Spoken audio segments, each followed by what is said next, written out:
Well, somebody just gave me another computer. This is a Dell, an HP A420N. And it says in here that it has 512 megs RAM. It actually has 1 gig, which is pretty good. The CDRW drive was removed. The person that gave it to me wanted that. So I just took the cover off. And this is what the inside looks like. It's actually very nice. All right, what's really nice is the battery is right here, very easy to remove. Okay, 2 512 meg chips makes 1 gig. All right, some of this that's shared to the onboard video, so it's probably more like 900 meg or so. This is an aftermarket power supply because that HP didn't come with this kind of power supply with these connectors on it. So I know for a fact, the power supply original one did fail evidently. So now the hard drive's been removed. There's a case in here for 2 hard drives, which is really nice. And then this is where the other drive went. And being a computer repair guy, guess what? I have parts like you wouldn't believe. I have parts like you wouldn't believe, including the LightScribe from that other computer that was in back of the Malibu that I showed you with the capacitors popped and everything. So visually, the motherboard looks good. I got down deep in there, looked around, no burn marks and anything. So this would be interesting if I run it up, do a test on it, a diagnostics, and everything works. So the inside, the up front, has all these plugs and everything. And that's a DVD disc, which movies can be watched on. So a little bit, just a trace of dust that my compressor over there didn't get. So anyway, let's see what I can get out of this. I mean, it'd be pretty nice if, and I might even have to restore CDs for this kind of computer. Well, we'll see. Just wanted to show you. Okay, I think that's good enough. I have this turned to where everything's on this side, so you're not going to see where the power button is, and all, just so I can fit here. Now the monitor's on. There's no hard drive in, so I took the 2 dial-up modems out. So I'm going to turn this guy on and try getting this disc in and see what happens. We got lights. I'm popping the disc open, that drive open, popping my PC check in there. That's my diagnostics. I want to see if anything comes up. We got a green light. If it boots off a CD first, it's looking good. Hey, look at that. Okay, it's made by Eurosoft software, copyrighted 2005. That's when I bought it. It was about $300. So what we're going to do is you can see. Let me move this to where you can see it better. Okay, this is going to tell us a little bit about the computer. So right now, it didn't come up, say, 8 times bad, so the BIOS is good, the battery's good. No memory failures yet, but this will detect it. It takes a long time to detect a memory failure with this software. So I'm booted off the original DVD player, not the drive I put in. This is system information, so we're going to do an overview and find out the history of this. Now, if a customer tells me, hey, I just bought this last year, well, this is going to tell me some dates in here. Who was made by and all that, and the date, 2003, of the BIOS. So that's when this was actually, the motherboard was built. So that, to me, that's what it is. 960 megs of RAM. That's because 40 or so of that is being sent over to the video card. So it's a gig of RAM. So we're going to, let's see, page up and down. For the rest of it, floppy. Okay, that's the graphics card that it is. All right, and it has all these ports, Ethernet port, and that's the type of Ethernet port. So I can get the driver off of HP's website for this. So that's some pretty good stuff. Stuff to know about it. So we have hardware ID, system info, all that good. I'm going to hit escape again, and we're going to go to advanced diagnostics. Now, if there was a hard drive in here, I would go down to hard drive and check the smart feature first. That's it. That's what I would do. But I'm going to go take a look at the processor. There's only one processor in here. Okay, and that's what it is, Athlon. I love Athlon over Intel. It's just a faster and cooler chip. Okay, so I want to run all tests. So this is going through, and the ones that I want to say not run is absent is a 64-bit core. So this is a 32-bit machine. Okay, so that's something when I load the operating system on it, if I have my own, then I would actually go through and put a 32-bit operating system on here. So go to the motherboard. Memory I'm going to save for last because this takes a long time. Sometimes a gig of RAM is going to take. Might as well go out to a restaurant that's that's about 10 miles away. Spend some good time there and then come back. It probably still is running. So so that's the type of BIOS and everything. So this is what I do with every computer. This is what my free diagnostics.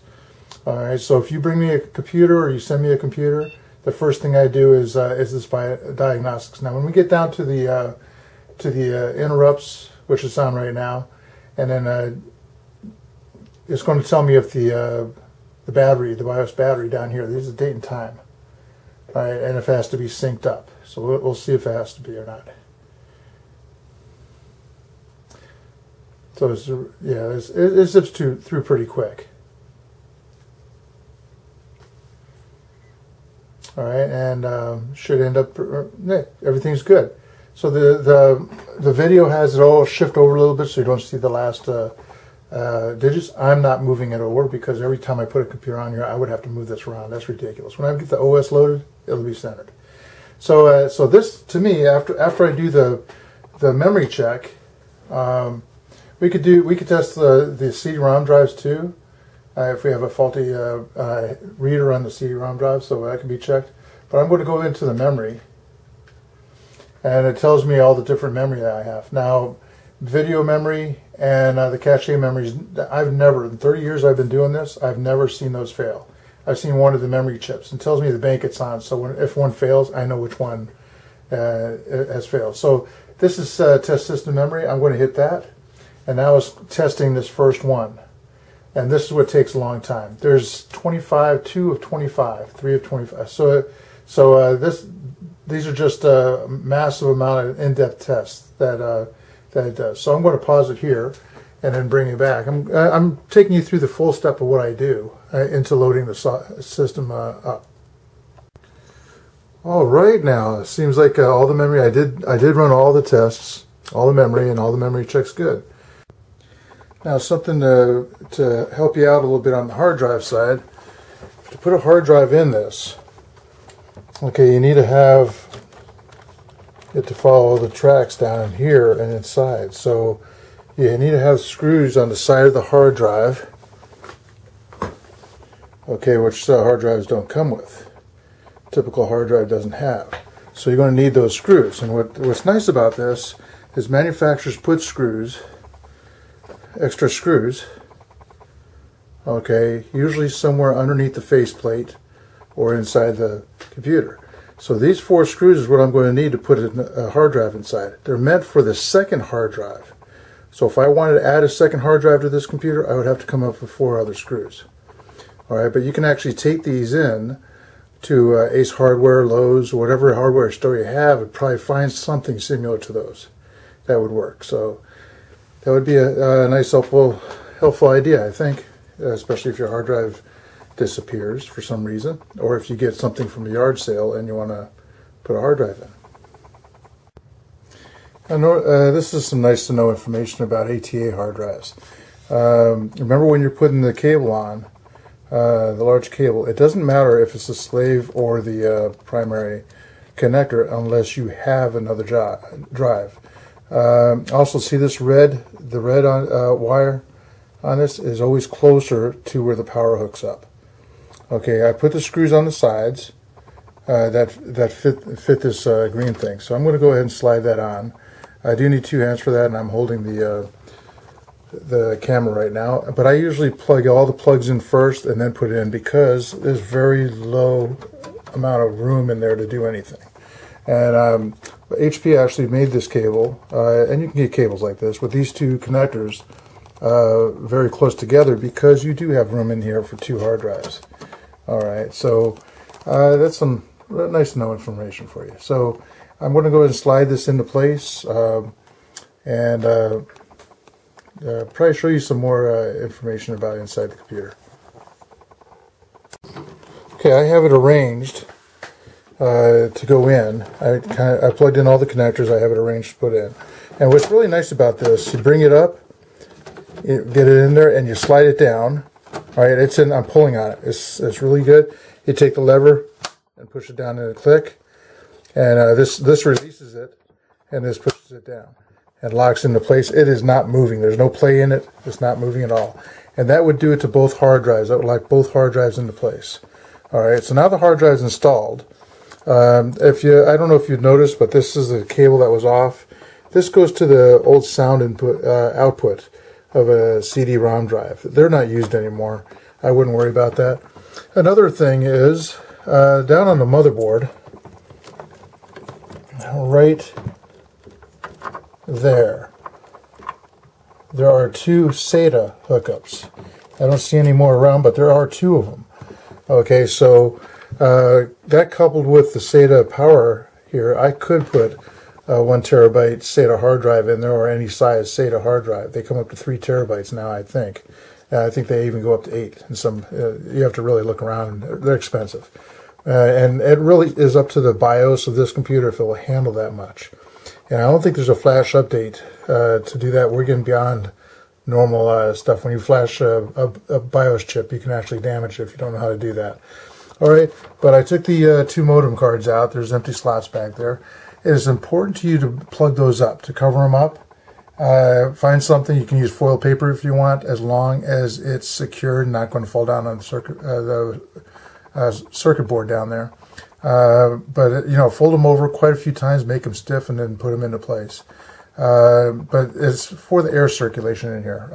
The air has to flow properly to cool this whole thing down. And if you have open slots, the air's not going to function properly. It's just like if you have the side panel off while you're running it on a permanent basis. I do that because I'm testing it. I'm doing stuff with it. So the other thing is, there's 2 memory chips on board. There's no more room for any more memory chips down there. So the limitations are it is very limited what you could do with this. There is a AGP board. Those are PCI slots, and that brown one there is an AGP. And I see the back cover is on that slot, so that means that an AGP card was not in there at the time of use of this. So we're going to use the video option that's on the motherboard, and then go with that. Nice thing with models like this, they have steps on how to take off the front panel and how to remove drives and so on, and it tells you what and they're actually labeled here. Step 1 is down there. The orange is step 2. That's in here, and it goes up to another orange just right here, and there's one up on top that's hard to see. So it's user friendly. If your back fan ever goes bad, this fan, you can get that at Radio Shack. This processor fan up here, if this goes bad, you might have to order that from Tiger Direct or something. I'm telling you right now, if that starts making noise, change it, because if the fan doesn't work, doesn't keep that heating coil cool, the processor can actually burn up.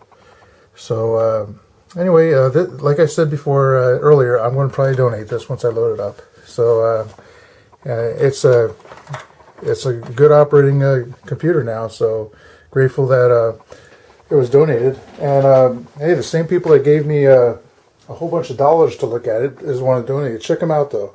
They're songwriters. Okay, RT.Flair. Look them up on YouTube. Check out their videos. They give away music CDs, and I think they're on their 4th album now. So feel free to visit my website. Okay, a whole bunch of cool information on there, and all my software and hardware tutorials on YouTube. All right, subscribe if you want. Bye.